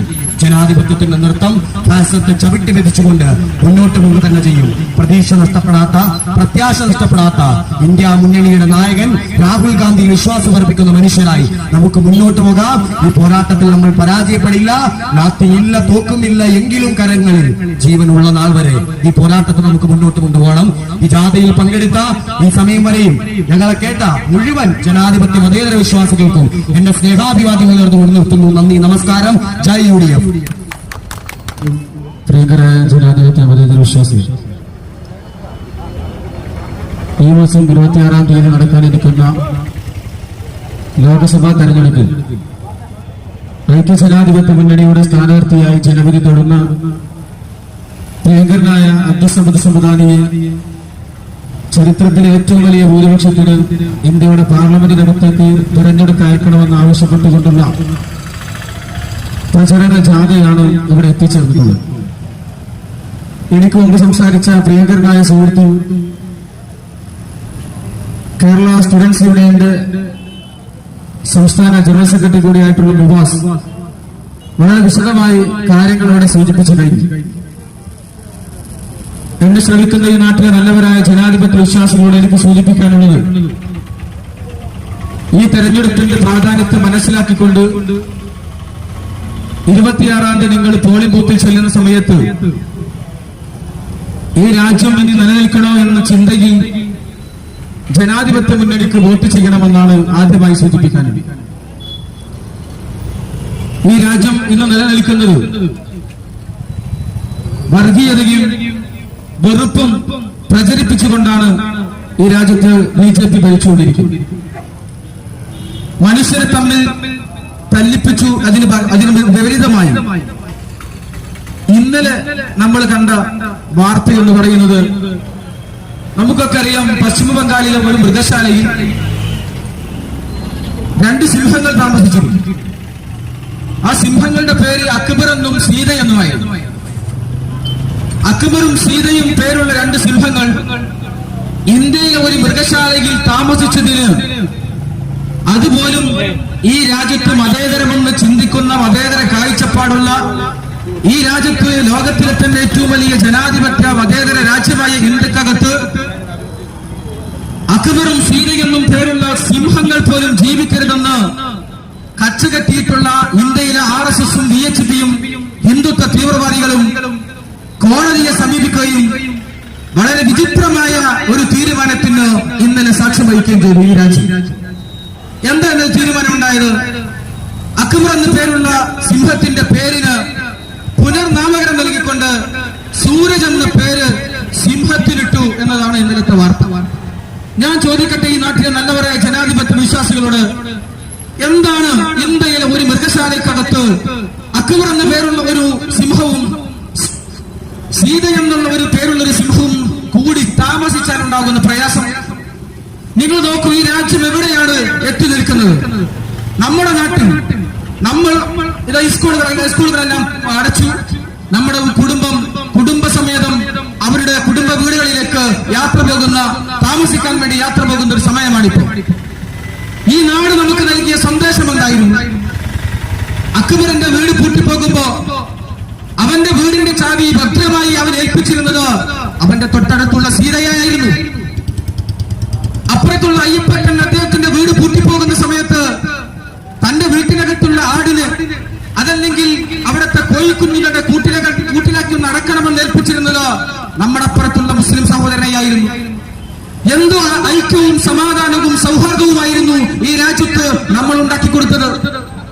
ഇന്നൊരു മൃഗങ്ങൾക്ക് പോലും ഈ രാജ്യത്ത് ജീവിക്കപ്പെടാൻ സാധ്യമാകാത്ത ഒരു രീതിയിൽ ഈ രാജ്യത്തെ കൊണ്ടെത്തിച്ചിട്ടുണ്ട് BJP. അതിനെതിരെയുള്ള ഒരു വിധിയെഴുത്ത് 26 ഉണ്ടാകും. എന്റെ മുന്നേ സംസാരിച്ച പ്രിയ സുഹൃത്ത് പൗരത്വ ഭേദഗതി ബില്ലുമായി ബന്ധപ്പെട്ട പ്രശ്നങ്ങൾ ഇവിടെ സൂചിപ്പിക്കുകയുണ്ടായി. നമുക്കൊക്കെ അറിയാം, പൗരത്വ ബില്ല് ഈ ലോകത്തു തന്നെ ഒരു രാജ്യം പോലും നടപ്പിലാക്കാത്ത വിചിത്രമായ നിയമമാണ് നടപ്പിലാക്കിയിട്ടുള്ളത്. ഐക്യരാഷ്ട്രസഭയുടെ UN പോലും ഇന്ത്യ ഗവൺമെന്റിനോട് ചോദിച്ചത് എന്ത് വിചിത്രമായ നിയമമാണ്?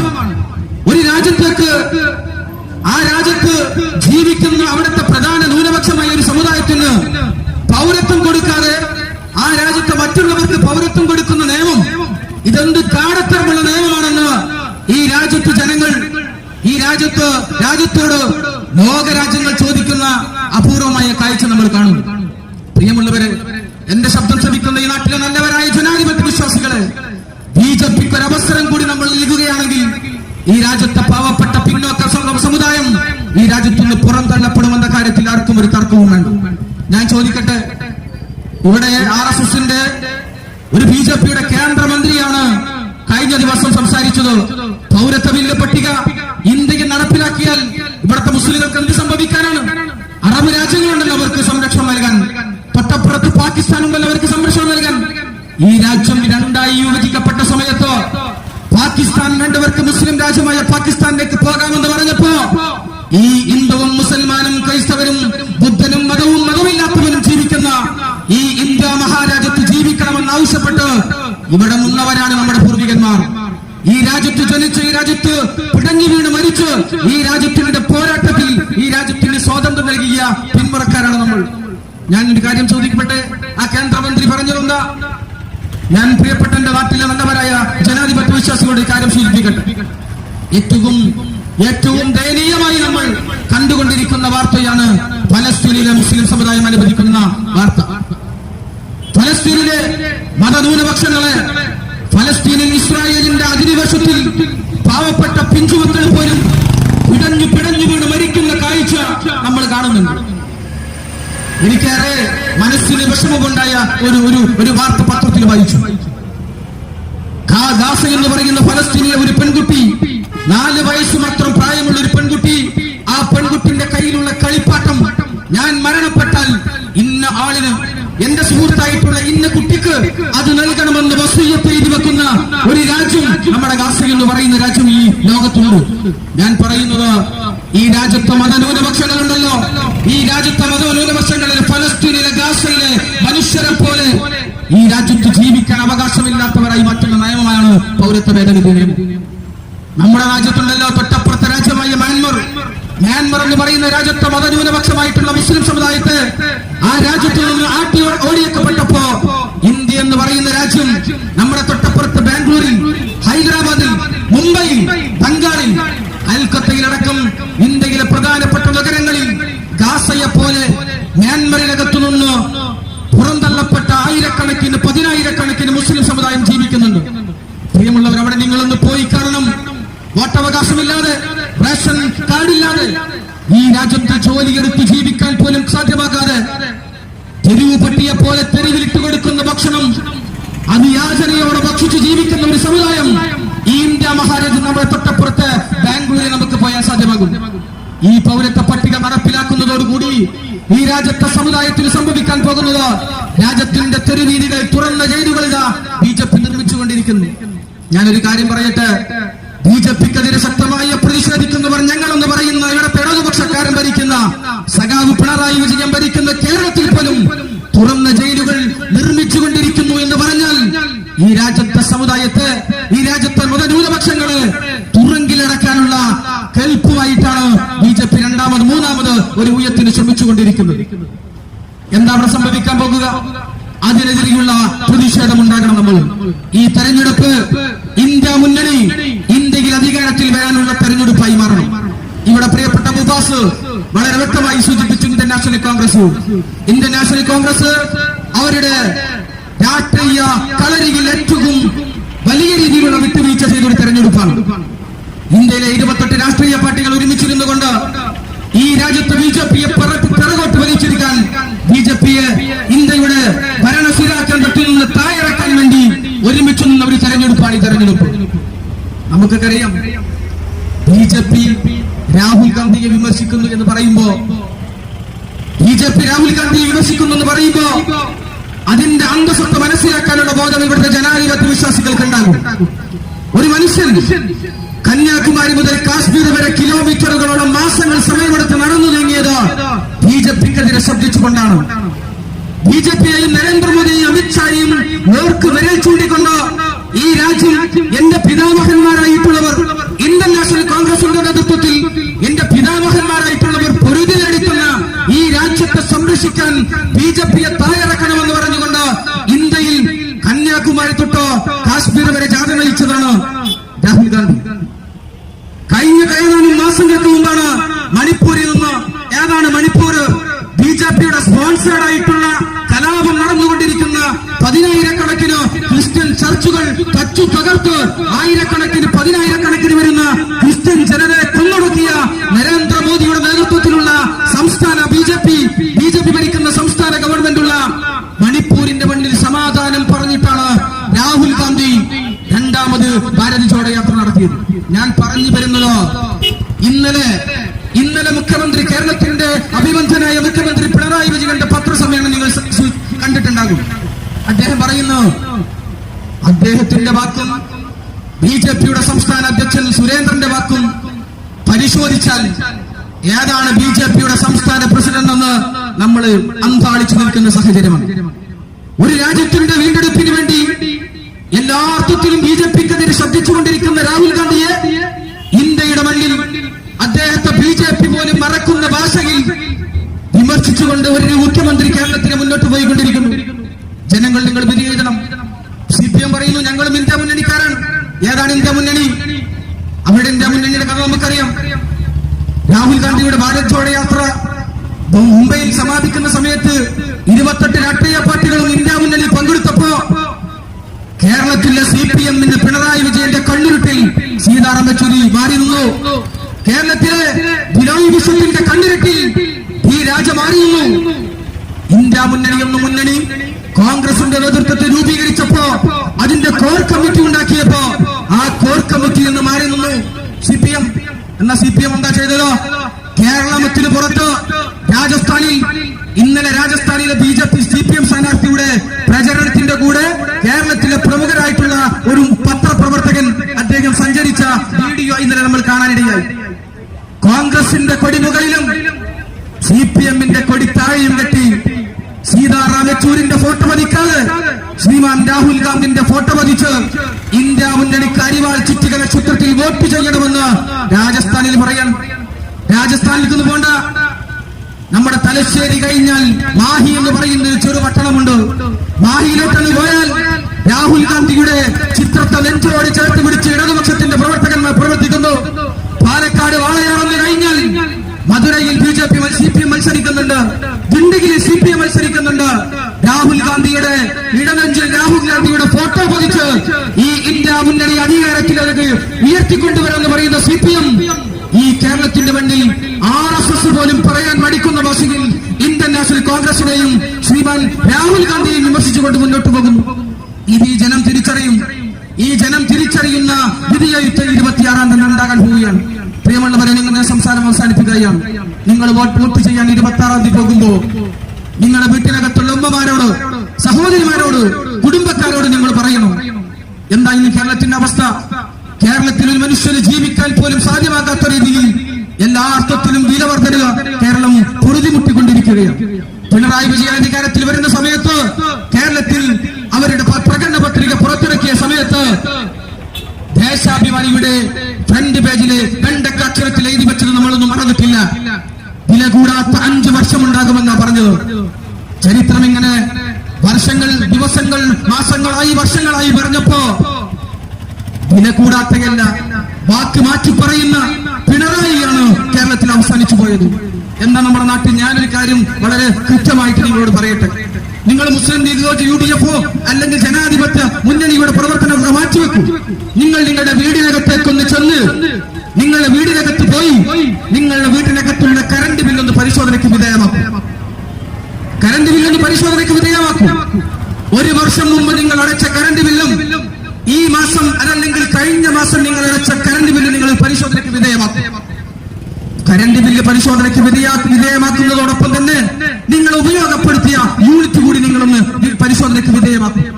എത്രമാത്രം ഡിഫറൻറ് ഉണ്ട് എന്ന് നിങ്ങൾക്ക് മനസ്സിലാക്കാൻ സാധ്യമാകും. 2 വർഷം മുമ്പ് നിങ്ങളുടെ കെട്ടിടത്തിന് നിങ്ങൾ നികുതി ഒടുക്കിയിട്ടുള്ള റസീറ്റ് നിങ്ങളുടെ വീട്ടിനകത്തുണ്ടെങ്കിൽ അതൊന്നും പരിശോധനയ്ക്ക് നിങ്ങൾ വിധേയമാക്കും.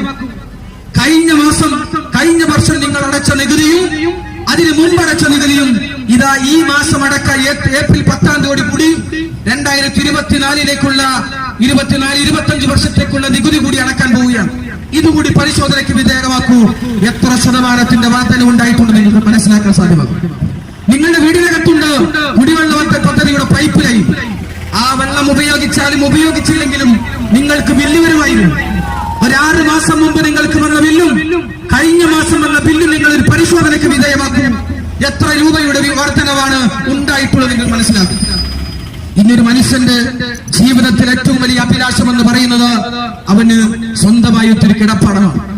തന്റെ പിഞ്ചോമന മക്കൾ വൃദ്ധജനങ്ങളായിട്ടുള്ള തന്റെ മാതാപിതാക്കളെ ചോർത്ത് പിടിച്ചുകൊണ്ട് സമാധാനത്തോടു കൂടി ഒരു അന്തി ഉറങ്ങാൻ ഒരു വീടുണ്ടാക്കാൻ അവൻ തീരുമാനിച്ചാൽ എന്താണ് അവസ്ഥ? ഒരു 5 സെന്റ് ഭൂമി വാങ്ങാൻ വേണ്ടി അതിന് പൈസ കൊടുത്തത് രജിസ്ട്രേഷൻ ചെയ്യാൻ വേണ്ടി രജിസ്റ്റർ ഓഫീസിലേക്ക് നിങ്ങളൊന്ന് ചെന്നു നോക്കൂ. ചില്ലറ വർധനവാണ് ഉണ്ടായിട്ടുള്ളത്. 2000 രൂപക്ക് സ്റ്റാമ്പ് പേപ്പർ കിട്ടിയിരുന്ന സ്ഥലത്ത് 10,000-ത്തിനപ്പുറത്തേക്ക് വർധനവുണ്ടായി. കൃത്യമായി കണക്ക് പോലും നിയന്ത്രിക്കാൻ സാധ്യമാകാത്ത രീതിയിൽ വലിയ വർധനവാണ് ഭൂമി രജിസ്ട്രേഷന്റെ വിലയുമായി ബന്ധപ്പെട്ട് ഈ സർക്കാർ കൂട്ടിയത്. ഇനി വീട് വെക്കാൻ വേണ്ടി പഞ്ചായത്തിനകത്തേക്ക് ചെന്നാലുള്ള സ്ഥിതി എന്താണ്? ഒരു മനുഷ്യൻ വീട് വെക്കാൻ വേണ്ടി പഞ്ചായത്തിനകത്തേക്ക് ചെന്നാൽ കഴിഞ്ഞ 2023 ഏപ്രിൽ 9-ാം തീയതി വരെ കേരളത്തിലെ ഏത് പഞ്ചായത്തിനകത്ത് ചെന്നാലും അവൻ അടക്കേണ്ടിയിരുന്ന തുക അപേക്ഷ കൊടുക്കുന്ന സമയത്ത് 30 രൂപയായിരുന്നു. 30 രൂപ അടച്ചു കഴിഞ്ഞാൽ അവന്റെ അപേക്ഷ സ്വീകരിക്കുമായിരുന്നു. ഇന്ന് 1000 രൂപ അടക്കണം. 1200 സ്ക്വയർ ഫീറ്റിന് താഴെയുള്ള ഒരു മനുഷ്യന് അവന് വീടിന് പെർമിറ്റിന് വേണ്ടി അപേക്ഷ നൽകിയാൽ അവന് പഞ്ചായത്തിൽ അടക്കേണ്ടിയിരുന്ന തുക എന്ന് പറയുന്നത് 550 രൂപയായിരുന്നു. ഇന്ന് 8,555 രൂപയായി വർദ്ധിച്ചു. 1201 സ്ക്വയർ ഫീറ്റ് ഉള്ളവനായിരുന്നുവെങ്കിൽ അവനും അടക്കേണ്ടിയിരുന്ന തുക കഴിഞ്ഞ ഏപ്രിൽ 9-ാം തീയതി വരെ 555 രൂപയായിരുന്നു. എന്നാൽ ഇപ്പോൾ 25,000 രൂപയാണ്. 550 രൂപയിൽ നിന്ന് ഒരു പാവപ്പെട്ടവനൊരു വീട് നിർമ്മിക്കാൻ വേണ്ടി വീട് പെർമിറ്റിന് വേണ്ടി പഞ്ചായത്ത് ഓഫീസിലേക്ക് ചെന്നാൽ 25,000 രൂപയുടെ വർധനമെന്ന് പറഞ്ഞാൽ ഈ സാധാരണക്കാരന് പിഴിയുന്ന രീതിയിലാണ് സർക്കാർ മുന്നോട്ട് പോകുന്നത്. ഇനി വീട് വെച്ചു അതിന് നമ്പർ ഇടാൻ പോയതിന്റെ അവസ്ഥ, കഴിഞ്ഞ ഏപ്രിൽ 1 തീയതി വരെ ഒരു സ്ക്വയർ മീറ്ററിന് 1 രൂപയായിരുന്നെങ്കിൽ ഇപ്പോ അതിന്റെ 10 മടങ്ങാണ് ഈ സർക്കാർ വർദ്ധിച്ചത്. ഇനി അങ്ങനെയൊക്കെ പണമുടക്കി വീട് നിർമ്മിച്ചു കഴിഞ്ഞു, ഒന്ന് കരണ്ട് എടുക്കാനൊന്ന് വിചാരിച്ച് KSEP അകത്തേക്ക് ചെന്നാൽ എന്താണ് അവസ്ഥ?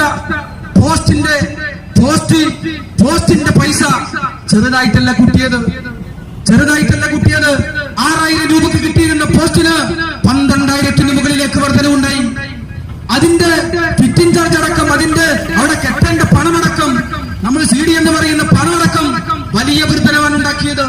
ഒരു സാധാരണക്കാരൻ ചുരുക്കി പറഞ്ഞാൽ വീട് വെക്കാൻ തീരുമാനിച്ചാൽ അവന്റെ ജീവിതത്തിൽ ഏറ്റവും ചുരുങ്ങിയത് 2 ലക്ഷം രൂപയോളം ചെലവ് വരുന്ന അതിന്റെ ചെലവാണ് ഈ സർക്കാർ ഉണ്ടാക്കിയത്.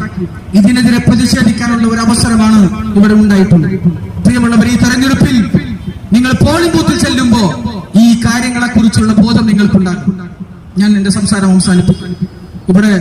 ഇവിടെ സംസാരിച്ചവരൊക്കെ സൂചിപ്പിച്ച പോലെ തന്നെ ഏറ്റവും പ്രഗത്ഭനായ ഒരു സ്ഥാനാർത്ഥിയാണ് ഐക്യജനാധിപത്യ മുന്നണി ഈ മണ്ഡലത്തിൽ കാഴ്ചവെച്ചിട്ടുള്ളത്. അബ്ദുസമദ് സമദാനിയെ ഒരു പരിചയപ്പെടുത്തലിന് ആവശ്യമേ ഇല്ല. ഈ കേരളത്തിന്, ഇന്ത്യക്ക് സുപരിചിതനാണ് അബ്ദുസമദ് സമദാനി. കഴിഞ്ഞ മലപ്പുറത്ത് അദ്ദേഹം MP ആയിരുന്നു. ഇന്ത്യയിൽ തന്നെ ഏറ്റവും കൂടുതൽ ലോകസഭക്കകത്ത് അറ്റൻഡൻസ് ഉള്ള ഒരു MP ആയിരുന്നു അബ്ദുസമദ് സമദാനി. 96% അദ്ദേഹത്തിന്റെ അറ്റൻഡൻസ്. മാത്രമല്ല, അദ്ദേഹത്തിന് ലഭ്യമായ ഫണ്ടുകൾ 100% വിനിയോഗിച്ച ഒരു MP ആണ് അബ്ദുസമദ് സമദാനി. നമ്മുടെ കരിപ്പൂരിലെ വിമാനത്താവളത്തെ ചിറകരിയാൻ കേരള കേന്ദ്ര സംസ്ഥാനങ്ങൾ ശ്രമിച്ചപ്പോ അതിനെതിരെ ശക്തമായി നിലകൊള്ളുകയും ആ എയർപോർട്ടിലെ അതീവ ശക്തമായി അതിന്റെ പ്രവർത്തനങ്ങളെ സുസജ്ജമാക്കിയതും ഇദ്ദേഹമാണ്. അതിനപ്പുറത്തേക്ക് എഴുത്തുകാരനാണ്, നിരവധി ഭാഷ കൈകാര്യം ചെയ്യുന്ന ആളാണ്. ഇന്ത്യയുടെ പാർലമെന്റിനകത്ത് നരേന്ദ്രമോദിക്കും അമിത്ഷാക്കും പേടി ശക്തമായി അവരുടെ മുഖത്തേക്ക് നോക്കി മതന്യൂനപക്ഷ സമുദായത്തിന്റെ അവകാശങ്ങൾക്ക് കൃത്യമായ പോരാട്ടത്തിലൂടെ നേടിത്തന്ന പ്രിയപ്പെട്ട സമദാനി സാഹിബിനെ വലിയ ഭൂരിപക്ഷത്തിൽ നിങ്ങൾ തെരഞ്ഞെടുക്കണമെന്ന് മാത്രം സൂചിപ്പിച്ചുകൊണ്ട് ഞാൻ നിർത്തട്ടെ. ജയ് വീഡിയോ. പ്രിയപ്പെട്ട ജനാധിപത്യ മതേതര വിശ്വാസികൾ, തിരുനാവായ പഞ്ചായത്ത് UDYF സംഘടിപ്പിച്ച പൊന്നാനി നിയോജകമണ്ഡലം പാർലമെന്റ് മണ്ഡലം സ്ഥാനാർത്ഥി പ്രിയപ്പെട്ട ഡോക്ടർ അബ്ദുസമദ് സമദാനി സാഹിബിന്റെ തെരഞ്ഞെടുപ്പ് റാലിയാണ് തിരുനാവായ പഞ്ചായത്തിൽ വലിയ രൂപത്തിൽ നമുക്ക് സംഘടിപ്പിക്കാൻ സാധിച്ചത്. തീർച്ചയായിട്ടും ഈ 26-ാം തീയതി നടക്കുന്ന പാർലമെന്റ് ഇലക്ഷനിൽ നിങ്ങളുടെ എല്ലാവരുടെയും വിലപ്പെട്ട വോട്ടവകാശം കോണി അടയാളത്തിൽ രേഖപ്പെടുത്തി അദ്ദേഹത്തെ വൻ ഭൂരിപക്ഷത്തിൽ വിജയിപ്പിക്കണമെന്ന് ഒരിക്കൽ കൂടി നിങ്ങളോട് അഭ്യർത്ഥിക്കുകയാണ്. ഈ ഒരു പരിപാടിയിൽ പങ്കെടുത്ത മുഴുവൻ UDYF-ന്റെയും UDF-ന്റെയും ജനാധിപത്യ വിശ്വാസികളെയും എല്ലാവർക്കും ഒറ്റ വാക്കിൽ നന്ദി രേഖപ്പെടുത്തിക്കൊണ്ട് ഈ പരിപാടി ഇവിടെ അവസാനിച്ചതായി അറിയിക്കുന്നു.